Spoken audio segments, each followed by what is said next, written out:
നമ്മൾ ദിവസം നേരമ്പോഴത്തെ ഉപയോഗിക്കുന്ന വസ്തുക്കളാണ് മുളക് പൊടി, മല്ലിപ്പൊടി, അതുപോലുള്ള മസാലകളൊക്കെ. അത് നല്ല രീതിയിൽ നമ്മൾ വാങ്ങി കഴുകി പൊടിപ്പിക്കുന്ന ആളുകളുണ്ട്, അത് നല്ലത്. പക്ഷേ അതിനുള്ള സൗകര്യമില്ലാത്ത ഒരുപാട് ആളുകളുണ്ട്. കാരണം അത് പൊടിപ്പിക്കുമ്പോൾ ഒന്ന് നമ്മൾ അത്രയും ഡ്രൈ ആയില്ല എന്നുണ്ടെങ്കിൽ ഒരു വെള്ളത്തിൻ്റെ ഒരു അംശം ഉണ്ടെങ്കിൽ അതിൽ പെട്ടെന്ന് ഫംഗസ് വരാനും അത് ഉപ്പ് വരാനും സാധ്യതയുണ്ട്. അപ്പോൾ അത് ഏറ്റവും നല്ല ഉണക്കണം. അതുപോലെ തന്നെ നമ്മൾ വീണ്ടും ഉണക്കിയാൽ പൊടിയും ചളിയും വീണ്ടും വന്ന് അന്തരീക്ഷത്തിൽ നിന്ന് വന്ന് ചേരാൻ പുറത്ത് പബ്ലിക്കായിട്ടിട്ടുണ്ട്, അതും സാധ്യതയുണ്ട്. പിന്നെ കഴുകിയിട്ട് കാര്യമില്ലല്ലോ. അപ്പോൾ അതുകൊണ്ട് തന്നെ അതിനൊന്നും സൗകര്യം നല്ല വേണം. സൗകര്യം ഇല്ലാത്ത ആളുകൾ അടുത്ത മില്ലിൽ നിന്നാണ് വാങ്ങി ഉപയോഗിക്കുക. ഈ മില്ലിൽ നിന്ന് വാങ്ങുന്ന ആളുകളൊക്കെ നല്ല മുളകാവും പൊടിപ്പിക്കുന്നുണ്ടാകുക. പക്ഷേ ഈ ഫോട്ടോയിൽ കാണുന്ന പോലെ ക്ലീൻ ചെയ്യാൻ ഒരിക്കലും അവിടെ സൗകര്യമില്ല. കാരണം ഇതിനൊക്കെ അത്യാധുനിക സൗകര്യങ്ങളുള്ള മെഷീനറികൾ വേണം. പിന്നെ പലരും വാങ്ങി ഉപയോഗിക്കുന്നത് നമ്മുടെ മാർക്കറ്റിൽ വൻകിട പരസ്യ കമ്പനികളുടെ കോടികൾ ചിലവാക്കി പരസ്യം ചെയ്ത് പിന്നെ വിതരണത്തിന് നല്ലൊരു സംഖ്യ ചിലവാക്കി.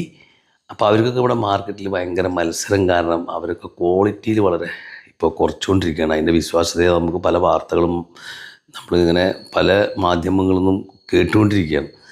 അപ്പോൾ അതിൻ്റെ വിശ്വാസ്യതയൊക്കെ ഇപ്പോൾ നമുക്ക് മനസ്സിലായിക്കൊണ്ടും ആളുകളൊക്കെ വാങ്ങിപ്പിടിപ്പിക്കാനും ഒക്കുന്നുണ്ട്.